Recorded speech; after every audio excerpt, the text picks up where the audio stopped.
They say Christmas Eve is for peace. But that night in Savannah, peace died. The snow was thin, the moon hung like a blade, and I, Rosa, held the axe.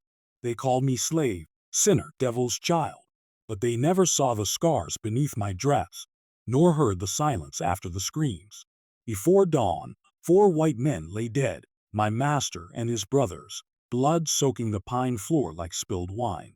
And I, Rosa, was finally free. Or so I thought. I was born beneath the moss-draped trees of a plantation outside Savannah, Georgia, 1821, they said, though I never saw no paper to prove it. My mama named me Rosa for the flower she loved but could never touch. She said roses were for white women's hands, not ours. Our hands were for picking, scrubbing, and bleeding. From the first breath I took, the air already belonged to someone else. The plantation was called Bellwater, though there was no bell, and the only water we knew was sweat and tears. The master, Elias Green, was a man who smiled with his mouth, but never with his eyes. He owned everything: land, horses, men, women, even the babies that cried at dawn. And when his father died, Elias inherited not only the plantation, but a cruelty that ran like poison through his blood. My mama worked in the house. She polished silver she could never eat from, dressed a mistress who never said thank you, and prayed in whispers so the overseer wouldn't hear. She taught me the Lord's Prayer, but after a while, even God felt far away. When she died of fever, they buried her by the edge of the swamp. No marker, no song, just mud and silence. I was 12. By then, Elias's youngest brother, Caleb, had started noticing me. His boots always stopped a little too long outside the laundry shed. His voice got soft, like he thought kindness could hide his hunger. One night, he didn't knock, and after that, I stopped being a child. The mistress, Margaret Green, saw the bruises. I could tell by how she looked at me, like I'd stolen something that was hers. But she never said a word. She just moved me from the house to the fields, as if sunlight could burn the shame off my skin. Years passed. My back learned the rhythm of the whip. My hands turned hard as bark. But inside me, something still breathed, a quiet rage, a whisper that said, "This ain't forever." Every night I'd watch the stars and wonder if freedom had a sound. Maybe it was the river at midnight. Maybe it was silence after a scream. Then came Christmas, the one time of year when even the cruel pretended to be kind. The white folks held feasts, drank till they stumbled, and made the slaves sing carols like angels in chains. That year, Elias invited his brothers, Caleb, Jonah, and Thomas, to the big house. They came with whiskey, guns, and laughter that sounded like thunder. I was told to serve at their table. My hands shook pouring their wine, but none of them noticed, not even when Caleb reached for my wrist and smiled like the devil himself. That night, I saw things I'd never forget. The overseer whipped a boy for dropping a tray. The mistress laughed, and I realized Christmas meant nothing to people without souls. When the feast ended, I went out to the barn to cry. The air was cold enough to bite, and I could see my breath like ghosts leaving my mouth. That's when I heard the hymn from the quarters, slaves singing softly, their voices trembling like candlelight. "Go tell it on the mountain," they sang. But I couldn't sing. My throat was filled with fire. Something broke inside me that night, quietly, like a chain slipping loose. And as the church bell from town tolled midnight, I whispered my first prayer in years, not to God, but to my mama. "Mama, I'm still here, but not for long," because I knew what the next Christmas Eve would bring, and it wouldn't be carols. It would be blood. They say time heals all wounds, but on the plantation, time only deepened them. Every sunrise meant another day owned by someone else. Every sunset was just proof I'd survived. After that Christmas, Elias grew meaner. Maybe the crops were poor. Maybe the devil had his ear. But every night, the whip cracked louder. The air itself seemed to carry the sound, echoing between the oak trees like a sermon from hell. I worked the fields from dawn till the moon rose, my feet bare, my dress clinging with sweat. The overseer, Mr. Pike, rode his horse slow behind us, chewing tobacco, spitting red into the dirt. He liked to hum while he watched us bend. Said it helped him keep rhythm. I can still hear it. Low, tuneless, cruel. One morning, he struck a boy named Henry for looking up too long. Said slaves had no business watching the sky. I wanted to scream, but on plantations, screams were just music. Nobody listened. At night, I'd wash my hands in the river, watching the mud swirl away. That's when I first saw my reflection. Hard eyes, no softness left. I didn't recognize the woman staring back. She looked like a ghost made of anger. Caleb still came around, pretending we shared some secret tenderness. "Don't fight it, Rosa," he'd whisper. "It's Christmas soon. Maybe I'll bring you something nice." His voice was sugar, but his hands were knives. Every visit left another scar, inside or out. The mistress pretended not to see. She'd sit at the piano, pressing one note over and over, as if trying to drown out the truth. Sometimes I wondered which of them hated me more, her, for being a reminder, or him, for wanting what he destroyed. There were whispers in the quarters, slaves disappearing in the night, heading north. Some caught and hanged, others never heard from again. I listened to their stories like a starving woman listens to the sound of bread. Freedom had become a myth, but even myths can keep you alive. One evening, as I served supper, Elias complained about his failing crops. He blamed the slaves for laziness, though our hands were raw and our backs bent like branches. "You people," he sneered, "ain't fit for nothing but pain." His brothers laughed, the kind of laughter that strips the air bare. I looked at the fire crackling in the hearth. The logs hissed and popped, sparks flying like tiny stars trying to escape. I thought of my mama's grave, how she never got to see the sky beyond Bellwater. Something inside me started to whisper again. That night, I dreamed of her. She stood by the swamp, her dress white, her voice soft. "Rosa," she said, "ain't no chains hold forever." When I woke, my heart was pounding like drums from a distant war. The next day, Mr. Pike dragged a woman named Clara into the yard. Said she stole bread. He tied her to the post. I tried not to look, but when the whip cracked, I did. Her eyes met mine. They were full of something I hadn't seen in a long time. Not fear, defiance. That look burned through me like fire. When it was over, and Clara lay still, Elias turned to me. "Clean this mess," he said, tossing me a rag. I knelt beside her. Blood soaked the dirt, black in the moonlight. I pressed my hand to her heart, still warm. That's when I made my choice. I would not die here. Not like Mama. Not like Clara. If they wanted blood, I'd give it back to them. The thought scared me and thrilled me. It felt like touching lightning. For the first time, I didn't feel powerless. I felt alive. From that day forward, every breath I took was a secret plan. I watched. I listened. I memorized where Elias kept his keys, where the brothers stored their guns, where the kitchen knives gleamed under the candlelight. Christmas was coming again, and with it, their feast, their laughter, their arrogance. They thought I was broken. They thought the whip had tamed me. But they were wrong, because while they planned their Christmas joy, I planned my Christmas revenge. And what I did next would make the angels cry. The days before Christmas carried a strange calm, like the air right before a storm breaks the sky. The fields were quiet. The overseer's whip slowed. Even the dogs seemed to sense something waiting in the wind. Elias and his brothers were planning a grand feast. 4 men drunk on power and whiskey, talking about cotton and gut as if both belonged to them. I listened from the shadows, serving their coffee, nodding when spoken to, hiding the fire that burned behind my eyes. They saw a slave girl. I saw their graves. The plan began small, whispers in the dark. I spoke to no one. The less said, the safer I'd be. Revenge is a lonely kind of freedom. I waited until the nights grew colder, until the breath hung heavy in the air, and every sound could vanish into the hush of winter. The kitchen became my kingdom. They trusted me there, too blind to see what faith costs a slave. I handled knives, sharpened them till I could see my reflection in the steel. I learned the rhythm of the footsteps upstairs, The creak of the hallway floors, the way the wind rattled the shutters when the house slept. Every detail became a weapon. I began to stash things. A key under a loose plank, a vial of lye from the wash house, a small axe meant for chopping firewood.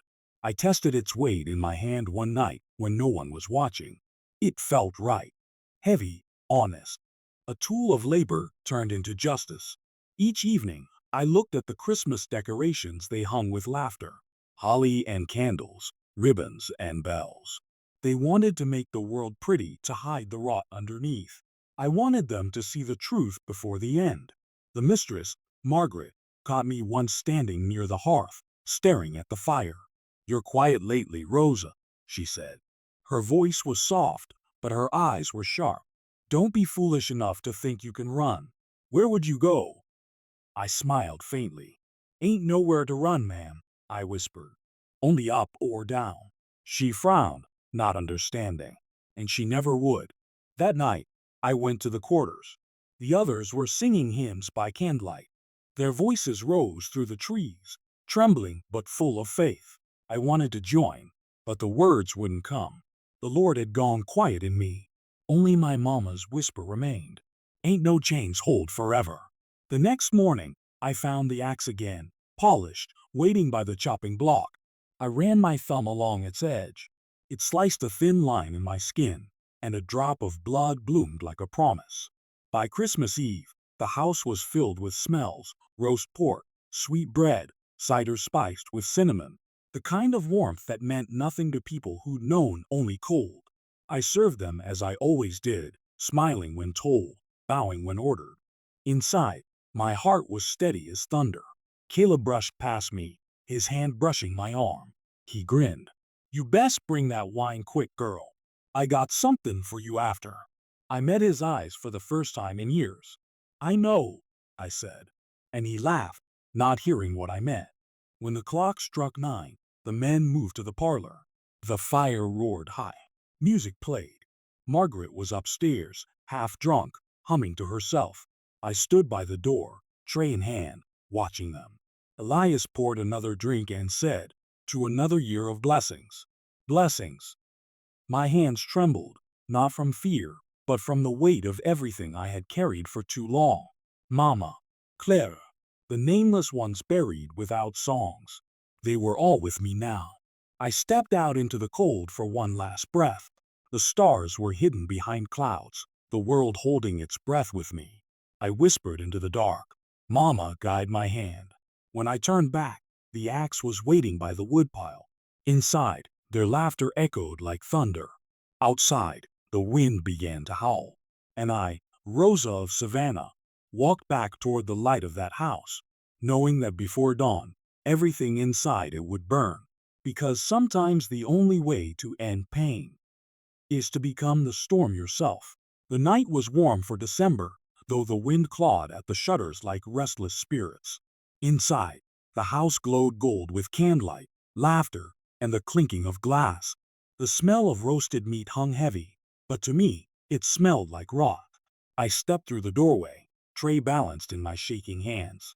The men sat by the hearth: Elias, Caleb, Jonah, and Thomas, drunk and loud, boasting about the year's profits, the cotton, the bodies that had earned it.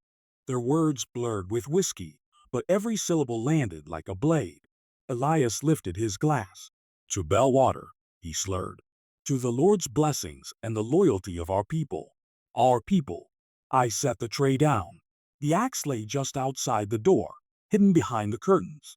My palms were slick, my pulse a hammer in my throat. I waited until their laughter reached its highest pitch, until their arrogance filled the room so full there was no air left to breathe. Then I moved. The first sound was the scrape of steel against wood. Their laughter faltered. Caleb turned first, his brow furrowed. "Rosa?" "What?" The axe came down before the question could finish. It split the room open with its sound. A deep, wet crack. Blood leapt onto the walls, the table, the candles. Caleb fell without a scream, just a sigh, like air leaving the world.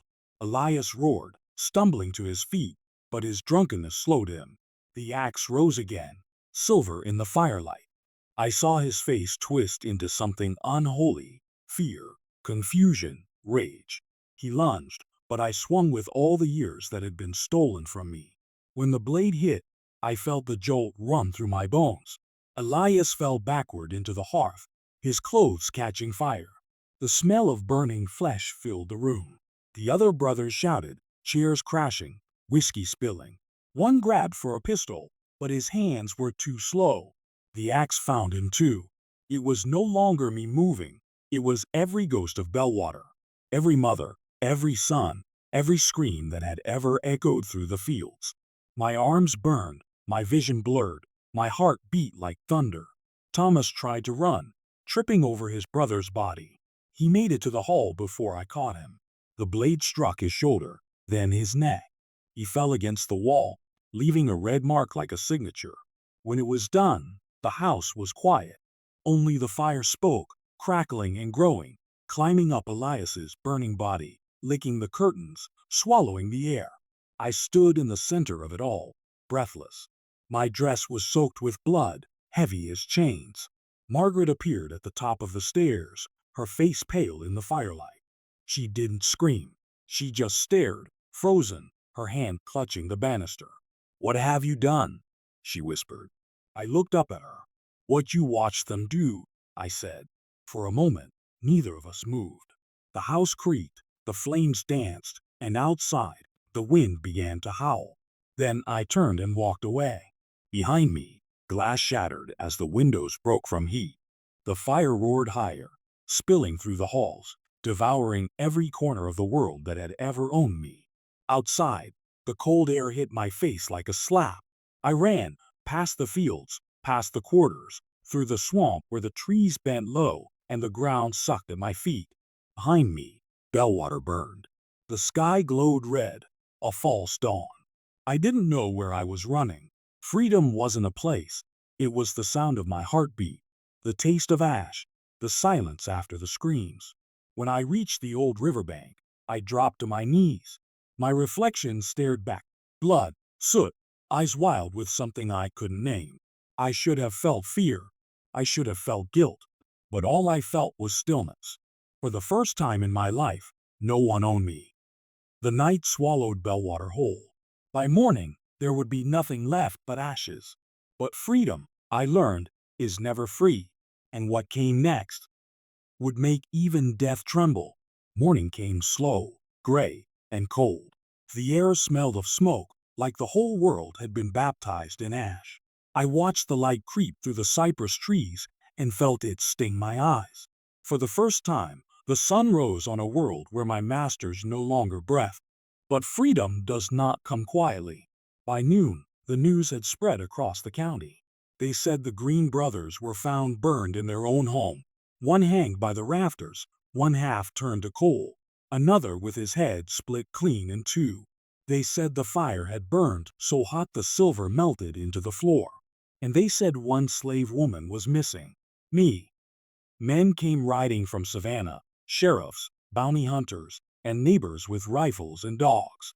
The whole countryside turned into a hunt. I heard their voices in the distance, calling my name like a curse. "Rosa, come out, girl. You can't run forever." I didn't answer. I hid among the swamps, in the same mud that once buried my mama. For 3 days, I lived on river water and prayers I didn't believe in anymore. The nights were long, the stars cruelly bright. Every rustle in the dark felt like chains rattling closer. But even as fear gnawed at me, I couldn't forget the firelight on their faces. I couldn't forget the sound when the axe came down, the sound of a world breaking open. On the fourth night, I stumbled upon a fisherman's shack near the river. Old wood, empty, quiet. I crept inside and wrapped myself in a torn quilt. I dreamed of my mama again. She wasn't crying this time. She was smiling. "You did what I couldn't," she said. "You broke the chain." At dawn, I woke to footsteps outside. Voices. The dogs had found me. They burst through the door like thunder. Men with torches and rope, their eyes wide with hate and fear. One grabbed me by the hair, another by the arm. I didn't fight. I'd already fought enough. They dragged me through the mud back toward Bellwater, or what was left of it. The house was gone, just black bones against the horizon. Smoke still rose from the ashes, twisting like spirits climbing to heaven. The sheriff asked no questions. He didn't need to. The story was already written. A slave woman, touched by madness, had murdered 4 white men on Christmas Eve. No one would ask why. They took me to Savannah in chains. The courthouse smelled of tobacco and sweat. The judge looked at me like I was something less than human, something dangerous enough to burn twice. "Do you confess?" he asked. I raised my head. My voice was calm. "I confess to surviving." Gasps filled the room. One man spat on the floor. Another muttered that I was the devil's wife. They sentenced me before sundown. No jury, no mercy. I was to be hanged by the neck until dead, at dawn, behind the courthouse wall. That night in the cell, I didn't cry. I listened to the river outside and thought of Mama, of Clara, of every slave whose name would never be remembered. Maybe they'd hear me tomorrow. Maybe the wind would carry my name to them. A preacher came to pray for my soul. I told him my soul didn't need saving. It had already saved itself. He looked frightened. Maybe he'd never met a free woman before. When the guards came for me at sunrise, the sky was pink, soft, and merciful. The rope scratched against my neck as they tied it. The crowd gathered, whispering, some curious, some angry, some silent. I looked out at them, men, women, children, and smiled, not with joy but with knowing. They could hang me, they could bury me, but they couldn't unburn Bellwater. When they pulled the lever, I closed my eyes and saw fire again, red, endless, holy. The air rushed, my feet left the ground, and the world went quiet. And in that silence, I felt it, for the first time. I was truly free. They buried me behind the courthouse wall. No marker, no name, just dirt pressed down by strangers' boots. The wind carried the scent of the river that morning, and for a while, I thought it might carry me too. But I didn't stay buried. Not really. The body rots, but stories don't. And mine began to whisper through the moss and mud, through the voices of those who still listened when the night turned quiet. They said the land around Bellwater never healed, that no crops grew where the blood had soaked the soil, that sometimes, on Christmas Eve, the wind howls like a woman crying and the smoke smells like burned oak and sin. Some called it haunting. I called it remembrance. People tried to forget me. They tried to scrub my name from records, to turn me into a warning instead of a woman. Let no slave girl think herself brave, they said. But bravery was never my aim. I only wanted silence, to end the screams that had echoed for generations. Years passed. The plantation fell to ruin. The masters' graves crumbled. But mine had no stone to crumble, only a story that refused to die. Sometimes, in the hush between midnight and dawn, I walk the riverbank again. The world has changed, they say, chains broken, papers signed, freedom promised.